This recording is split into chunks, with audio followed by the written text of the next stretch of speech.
ಇಲ್ಲಿ ನಡೀತಿರೋದು ಇಲ್ಲಿ ಯುದ್ಧ ನಡೀತಾ ಇದೆ. ಆದರೆ ಇದಕ್ಕೆ ಈಗಲೇ ಸೊಲ್ಯೂಷನ್ ಅಲ್ಲ. ಏನು ಅಂತಂದರೆ ಎಲ್ಲ ಮನೆಯಲ್ಲೂ ಮಕ್ಕಳಿದ್ದೇ ಇರುತ್ತೆ. ಆ ಮಗು ಬೆಳಿಗ್ಗೆ ಎದ್ದು ಹಾಲು ಬಿಸ್ಕೆಟ್ ತಿಂತಾನೆ ಇರುತ್ತೆ. ಅದರಲ್ಲಿ ಒಂದು ದಿವಸಕ್ಕೆ ಆ ಮಗು 5 ರೂಪಾಯಿ ಟ್ಯಾಕ್ಸ್ ಕಟ್ತಾ ಇರುತ್ತೆ. ಆ ಟ್ಯಾಕ್ಸಲ್ಲಿ ಇಡೀ ಇಂಡಿಯಾದಲ್ಲಿ ಒಂದೊಂದು ಎಲ್ಲ ಸಿಟಿಯಲ್ಲೂ ಮೆಡಿಕಲ್ ಕಾಲೇಜ್ಗಳನ್ನ ಕಟ್ಬಿಟ್ಟು ಮಾಡ್ಬೋದು. ಅದು ಇವ್ರ ಮಾಡೋಕ್ಕಾಗ್ತಿಲ್ಲ. ಎಲ್ಲ ಇವ್ರದ್ದೇ ರಾಜಕೀಯ, ಎಲ್ಲ ಇವ್ರದ್ದೇ ಬಂಡವಾಳಶಾಹಿ, ಇವರೇಗಳೆಲ್ಲ ಮಾಡ್ತಿರೋದು. ಯಾವುದೇ ಕಾರಣಕ್ಕೂ ಇವರು ಬರೀ ಇಲ್ಲೇನಾಗುತ್ತೆ, ಈಗ ಧರ್ಮೇಂದ್ರ ಪ್ರಧಾನ್ ರಿಸೈನ್ ಮಾಡಿದ್ರೆ ಸಾಲದು, ಇಡೀ ಸರ್ಕಾರನೇ ರಿಸೈನ್ ಮಾಡಬೇಕಾಗಿದೆ. ಅದಲ್ಲದೆ ಇಲ್ಲಿ ಬೇಕಾಗಿರೋದು ನಮಗೇನು ಮಕ್ಕಳಿನ ಭವಿಷ್ಯಕ್ಕೆ ಏನು ಅವಶ್ಯಕತೆ ಇದೆ ಅದನ್ನು ಬರಬೇಕು. ಅದನ್ನು ಮಾಡ್ತಾ ಇಲ್ಲ. ಈಗ ಯಾವುದೋ ನಾಯಿಗೆ ಸತ್ತೋಯ್ತು ಅಂದರೆ ಇನ್ನೊಂದು ನಾಯಿ ತಂದು ಕೂರಿಸ್ತಾರೆ ಬಿಟ್ಟರೆ ಬೇರೆ ಇನ್ನೇನು ದಾರಿ ಮಾಡಲ್ಲ ಇವರು. ಹಿಂಗಾಗಿ ರಾಜ್ಯದ ಜನತೆ ಎಲ್ಲ, ಇಡೀ ದೇಶದ ಜನತೆ ಎಚ್ಚೆತ್ಕೋಬೇಕು. ಈ ಒಂದು ಬರೀ ನೀಟ್ ಒಂದೇ ಅಲ್ಲ, ಇವ್ರದ್ದು ಹಗರಣ ಎಜುಕೇಷನ್ ಸಿಸ್ಟಮ್ ಒಂದೇ ಅಲ್ಲ. ಹೆಲ್ತ್ ಆ್ಯಂಡ್ ಎಜುಕೇಷನ್ ಸಿಸ್ಟಮಲ್ಲಿ ಬರೀ ಹಗರಣಗಳೇ ಇದೆ. ಈ ಹಗರಣಗಳು ಹೋಗಬೇಕು ಅಂದರೆ ಇಡೀ ಸರ್ಕಾರ, ಇಡೀ ಪೊಲಿಟಿಕಲ್ ಪಾರ್ಟಿ ಏನಿದೆ ಎಲ್ಲ ಹೋಗಿ ಒಂದು ಹೊಸ ಪಾರ್ಟಿ ಬಂದರೆ ಮಾತ್ರ ಇದಕ್ಕೊಂದು ದಾರಿ ಆಗೋದು. ಇಲ್ಲಾಂದ್ರೆ ಯಾವುದೇ ಕಣಕ್ಕೂ ಬದಲಾಗಲ್ಲ. ದೇಶದಲ್ಲಿ ಇದಾವಲ್ಲ ಪಾರ್ಟಿಗಳು, ಸುಮಾರು ಪಾರ್ಟಿಗಳು ಇದಾವಲ್ಲ ಸರ್. ಎಲ್ಲ ಪಾರ್ಟಿಗಳೇನು ಅಂತಂದರೆ ಅವ್ರು ಎಲೆಕ್ಷನ್ಗೆ ಏನು ಖರ್ಚು ಮಾಡಿದಾರಲ್ಲ ಅದನ್ನು ಅವ್ರದ್ದು ರಿಟರ್ನ್ ತಳಕ್ಕೆ ನೋಡ್ತಾರೆ ಬಿಟ್ಟರೆ ಬೇರೆ ಏನೇನು ಮಾಡ್ತಾ ಇಲ್ಲ. ಇಲ್ಲಿ ಎಲೆಕ್ಷನ್ಗೆ ಏನು ಅಂತಂದ್ರೆ ಎಲ್ಲ ಜನತೆ ಎಚ್ಚೆತ್ಕೋಬೇಕು. ಏನಪ್ಪ ಅಂತಂದರೆ ಎಲೆಕ್ಷನ್ ಬಂದಾಗ ದುಡ್ಡು ಇಸ್ಕೊಂಡು ಓಟ್ ಹಾಕೋದು ಮರ್ತ್ಬಿಡ್ಬೇಕು. ಫಸ್ಟು ಯಾರು ಎಜುಕೇಟೆಡ್ ಇದ್ದಾರಾ ಇಲ್ಲ ಅಂತ ನೋಡ್ಬಿಟ್ಟು ಓಟ್ ಹಾಕೋದು ಕಲ್ತ್ರೆ ಮಾತ್ರ ಅವಾಗ ನಮಗೆ ಒಂದು ಒಳ್ಳೆ ಮಿನಿಸ್ಟ್ರು ಸಿಗ್ತಾರೆ, ಒಳ್ಳೆ ಸರ್ಕಾರ ಬೆಳೆಯುತ್ತೆ. ಇಲ್ಲಾಂದರೆ ಏನು ಮಾಡೋಕ್ಕಾಗಲ್ಲ ಸರ್. ವ್ಯವಸ್ಥೆ ದುಡ್ಡು ಕೊಡಬಾರ್ದು ವೋಟಿಂಗ್ ಟೈಮಲ್ಲಿ, ಅವಾಗಲೇ ವ್ಯವಸ್ಥೆ ಬದಲಾಗೋದು. ಇಲ್ಲಾಂದ್ರೆ ಏನು ಮಾಡೋಕ್ಕೂ ಆಗಲ್ಲ. ಏನು ಅಂತಂದರೆ ಹೊಟ್ಟೆ ಪಾಡೋದು, ಅಲ್ಲಿ ಓಡಾಡ್ತೀನಿ ಇಲ್ಲಿ ಓಡಾಡ್ತೀನಿ ಅಂತ ಹೇಳ್ತಾರೆ. ಅದನ್ನು ಬಿಟ್ಬಿಟ್ಟು ಎಲೆಕ್ಷನ್ ಬಂದಾಗ ಯಾರು ವೋಟಿಂಗ್ ಅಂತ ಬರ್ತಾನೆ, ಎಲೆಕ್ಷನ್ ಮತ ಕೇಳಕ್ಕೆ ಬರ್ತಾನೆ, ಅವ್ರ ಹಿಂದೆ ಹೋಗೋದು ಸತ್ತಾಯಿಗಳ ಥರ ಹೋಗೋದನ್ನು ಬಿಡ್ಬೇಕು ಫಸ್ಟು. ಅವಾಗಲೇ ಅವ್ರು ಬದಲಾಗೋದು ಸರ್. ಅದು ಹಾಗೆ ಆಗತ್ತೆ, ಆಗಲೇಬೇಕಾಗತ್ತೆ ಸರ್, ಆಗಲೇಬೇಕಾಗತ್ತೆ. ಹಂಗಿದ್ರೆ ಮಾತ್ರ ಸ್ವತಂತ್ರ ಅಂತ ಹೇಳ್ತೀವಿ.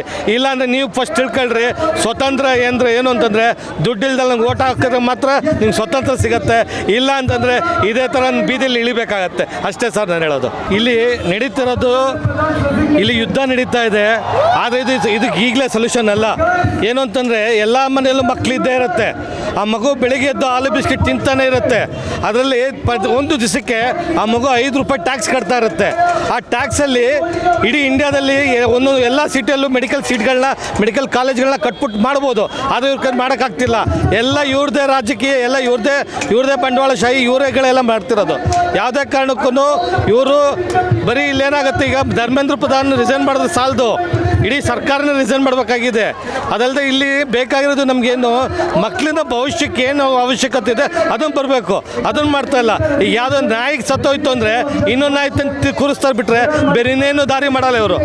ಹಿಂಗಾಗಿ ರಾಜ್ಯದ ಜನತೆ ಎಲ್ಲ, ಇಡೀ ದೇಶದ ಜನತೆ ಎಚ್ಚೆತ್ಕೋಬೇಕು.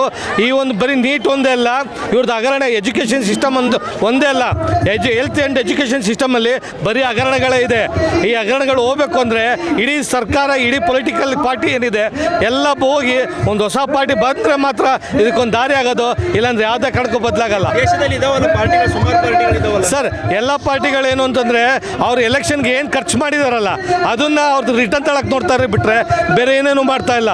ಇಲ್ಲಿ ಎಲೆಕ್ಷನ್ಗೆ ಏನು ಅಂತಂದ್ರೆ ಎಲ್ಲ ಜನತೆ ಎಚ್ಚೆತ್ಕೋಬೇಕು. ಏನಪ್ಪ ಅಂತಂದರೆ ಎಲೆಕ್ಷನ್ ಬಂದಾಗ ದುಡ್ಡು ಇಸ್ಕೊಂಡು ಓಟ್ ಹಾಕೋದು ಮರ್ತ್ಬಿಡ್ಬೇಕು. ಫಸ್ಟು ಯಾರು ಎಜುಕೇಟೆಡ್ ಇದ್ದಾರಾ ಇಲ್ಲ ಅಂತ ನೋಡ್ಬಿಟ್ಟು ಓಟ್ ಹಾಕೋದು ಕಲ್ತ್ರೆ ಮಾತ್ರ ಅವಾಗ ನಮಗೆ ಒಂದು ಒಳ್ಳೆ ಮಿನಿಸ್ಟ್ರು ಸಿಗ್ತಾರೆ, ಒಳ್ಳೆ ಸರ್ಕಾರ ಬೆಳೆಯುತ್ತೆ. ಇಲ್ಲಾಂದರೆ ಏನು ಮಾಡೋಕ್ಕಾಗಲ್ಲ ಸರ್. ವ್ಯವಸ್ಥೆ ದುಡ್ಡು ಕೊಡಬಾರ್ದು ವೋಟಿಂಗ್ ಟೈಮಲ್ಲಿ, ಅವಾಗಲೇ ವ್ಯವಸ್ಥೆ ಬದಲಾಗೋದು. ಇಲ್ಲಾಂದ್ರೆ ಏನು ಮಾಡೋಕ್ಕೂ ಆಗಲ್ಲ. ಏನು ಅಂತಂದರೆ ಹೊಟ್ಟೆ ಪಾಡೋದು, ಅಲ್ಲಿ ಓಡಾಡ್ತೀನಿ ಇಲ್ಲಿ ಓಡಾಡ್ತೀನಿ ಅಂತ ಹೇಳ್ತಾರೆ. ಅದನ್ನು ಬಿಟ್ಬಿಟ್ಟು ಎಲೆಕ್ಷನ್ ಬಂದಾಗ ಯಾರು ವೋಟಿಂಗ್ ಅಂತ ಬರ್ತಾನೆ, ಎಲೆಕ್ಷನ್ ಮತ ಕೇಳಕ್ಕೆ ಬರ್ತಾನೆ, ಅವ್ರ ಹಿಂದೆ ಹೋಗೋದು ಸತ್ತಾಯಿಗಳ ಥರ ಹೋಗೋದನ್ನು ಬಿಡ್ಬೇಕು ಫಸ್ಟು. ಅವಾಗಲೇ ಅವ್ರು ಬದಲಾಗೋದು ಸರ್. ಅದು ಹಾಗೆ ಆಗತ್ತೆ, ಆಗಲೇಬೇಕಾಗತ್ತೆ ಸರ್, ಆಗಲೇಬೇಕಾಗತ್ತೆ. ಹಂಗಿದ್ರೆ ಮಾತ್ರ ಸ್ವತಂತ್ರ ಅಂತ ಹೇಳ್ತೀವಿ. ಇಲ್ಲಾಂದರೆ ನೀವು ಫಸ್ಟ್ ತಿಳ್ಕೊಳ್ರಿ, ಸ್ವತಂತ್ರ ಏನು ಅಂತಂದರೆ ದುಡ್ಡಿಲ್ದಲ್ಲಿ ನಂಗೆ ಓಟ್ ಹಾಕಿದ್ರೆ ಮಾತ್ರ ನಿಮ್ಗೆ ಸ್ವತಂತ್ರ ಸಿಗುತ್ತೆ. ಇಲ್ಲ ಅಂತಂದರೆ ಇದೇ ಥರ ಬೀದಿಲಿ ಇಳಿಬೇಕಾಗತ್ತೆ ಅಷ್ಟೇ ಸರ್ ನಾನು ಹೇಳೋದು. ಹೆಚ್ಚಿನ ವಿಡಿಯೋಗಳಿಗೆ ಪ್ರತಿಧ್ವನಿ ಯೂಟ್ಯೂಬ್ ಚಾನೆಲ್ ಸಬ್ಸ್ಕ್ರೈಬ್ ಮಾಡಿ, ಬೆಲ್ ಐಕಾನ್ ಕ್ಲಿಕ್ ಮಾಡಿ.